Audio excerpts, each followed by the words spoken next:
The bar's heavier than last week. Hands are chalked, the plates are on, and I'm standing there thinking, is this the week it finally goes up? And it does, by 5 pounds. And that's it. That's the whole secret. That's a terrible secret. It's so boring. It really is. Hi, I'm Maya Brooks, strength coach, and I'm here to defend boring.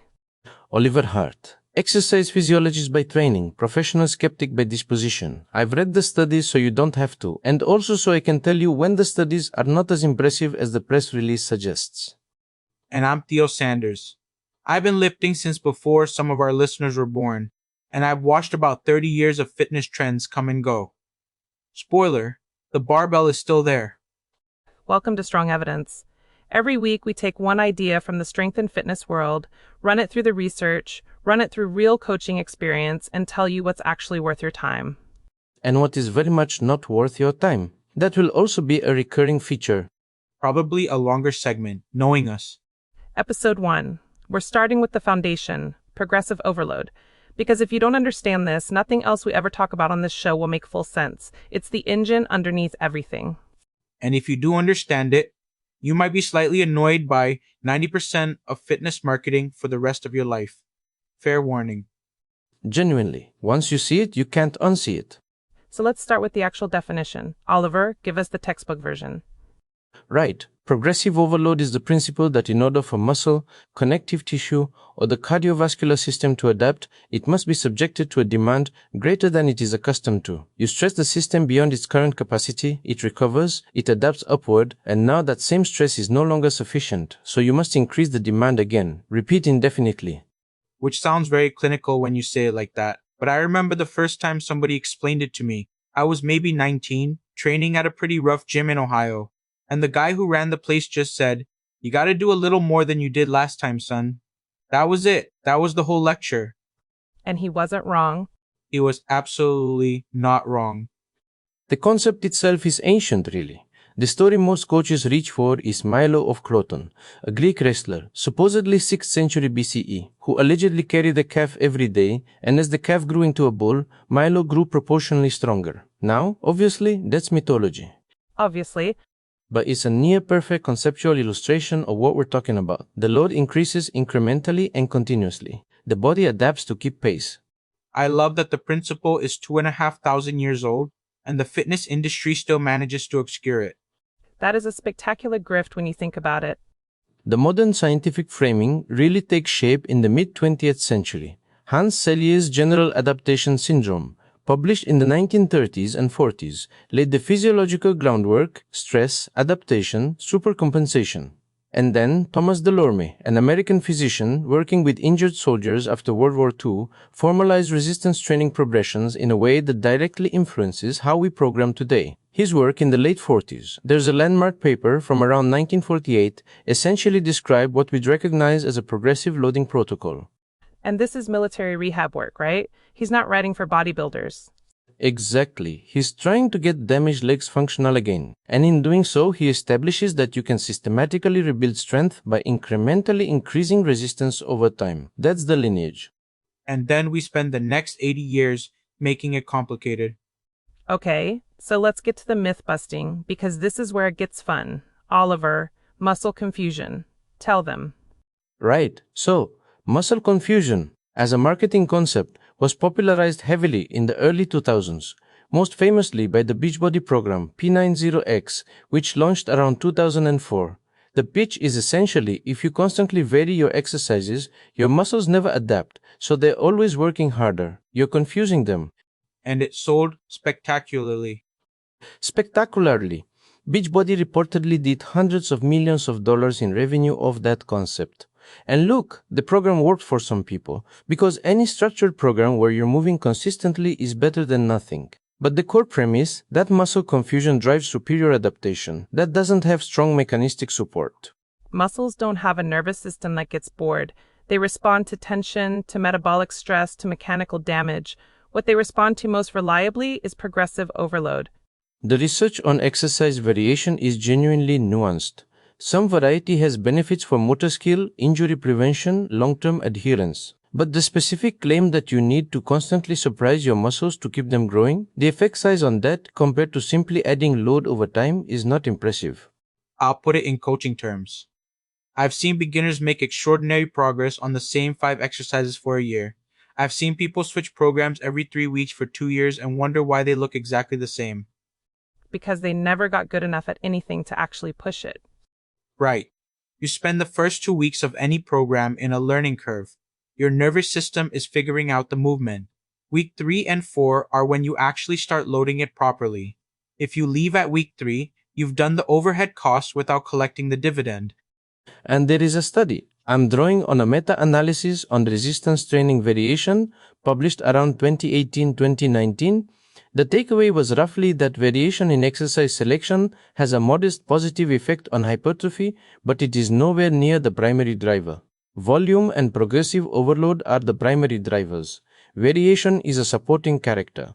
So program hopping is the specific villain I want to name here. Because I see this constantly with clients. They find a program online, run it for 3 weeks, read about a different program, jump ship, and they're always optimizing for the next thing instead of executing the current thing. There's a phrase I use with athletes.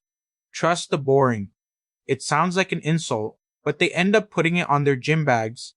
I want that on a shirt. So let's actually talk mechanism.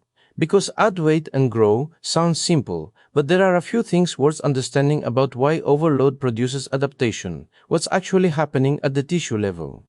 Give us the version that doesn't require a physiology degree.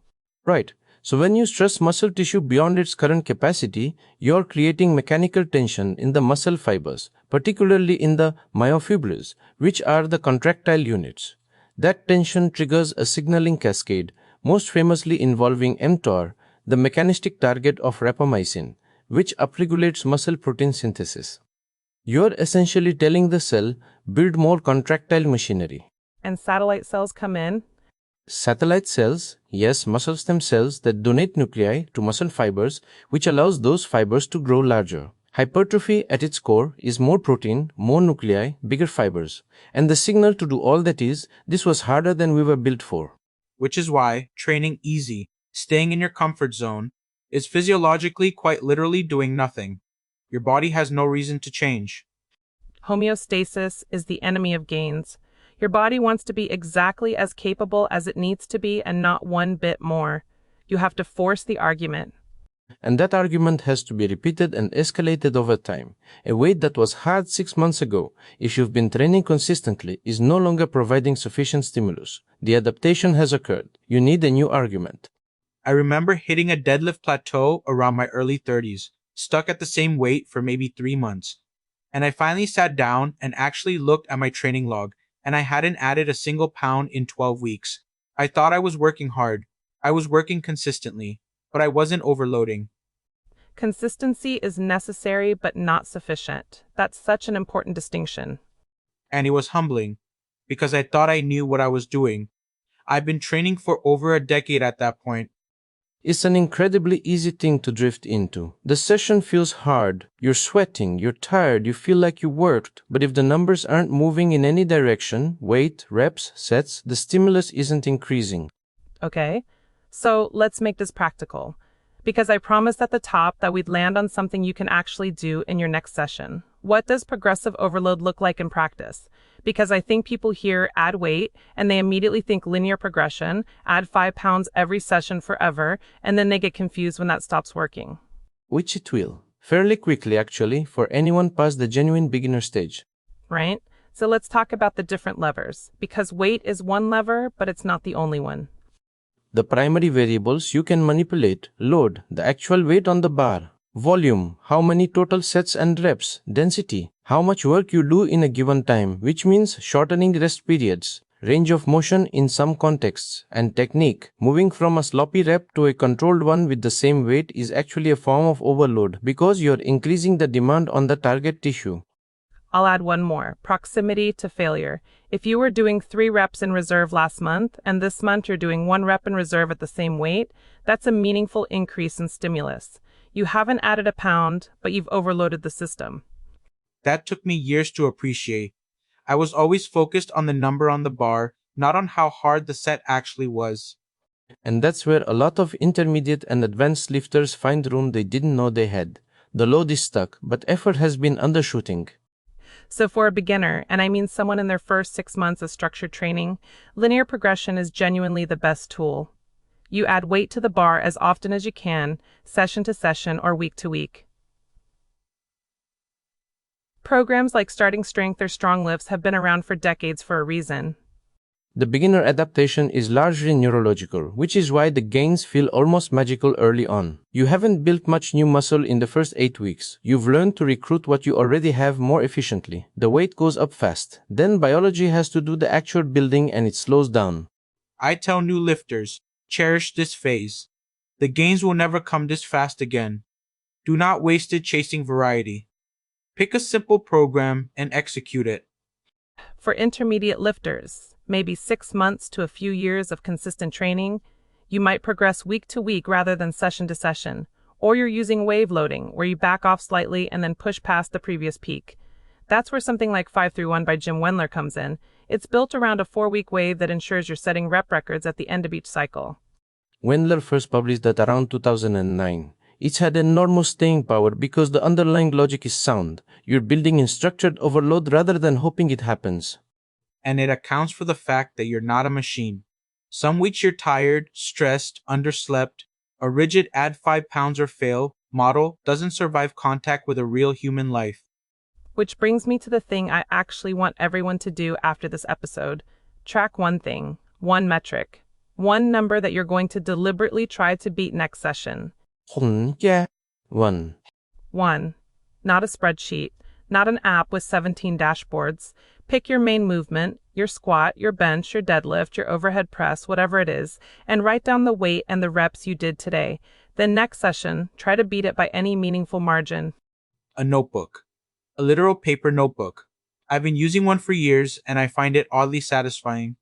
The research on self-monitoring in exercise adherence is actually quite supportive.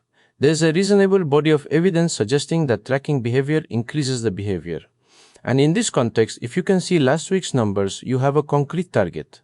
And targets beat intentions. Every time. I'll tell you a story.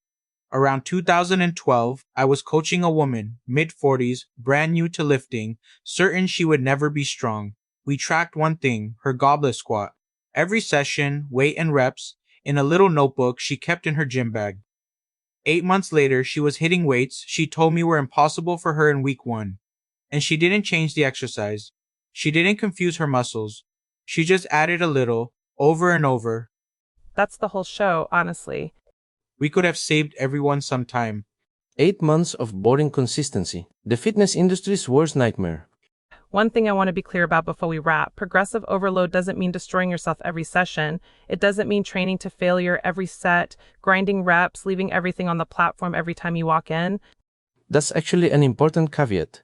There is research. Gregory Knuckles has written about this extensively. Brad Schoenfeld's work on volume and hypertrophy is relevant here, suggesting that junk volume, sets performed when you're already fatigued beyond productive adaptation, may not contribute meaningfully to growth and can increase injury risk.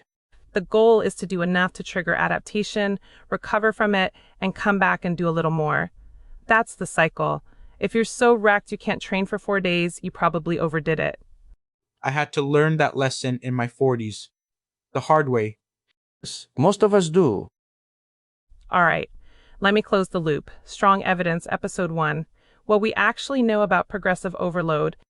It is the fundamental mechanism driving strength and hypertrophy adaptation, not one mechanism among many equal contenders. The primary driver, supported by decades of research and 2,500 years of practical observation if you count the Milo story. Muscle confusion is a marketing concept. Variety has modest benefits, but program hopping robs you of the time you need to actually load a movement progressively. Trust the boring. The levers you can pull are load, reps, sets, density, proximity to failure, and technique. You don't have to add weight every session. You have to add something over time in a direction that challenges you. Track it. One number, one movement, written down. And the time horizon matters. We're talking weeks and months of consistent small additions, not one heroic session. Next week, we're going into something I get asked about constantly. Protein targets. How much do you actually need? What does the research say versus what the supplement aisle says, and whether the timing window is as critical as it's been sold to you? Oliver has strong opinions. I have strong opinions backed by moderately strong evidence, which I will be transparent about. That's the show's whole brand. Thanks for being here for episode 1 of Strong Evidence. We'll see you next week. This episode was generated with AI by Demades.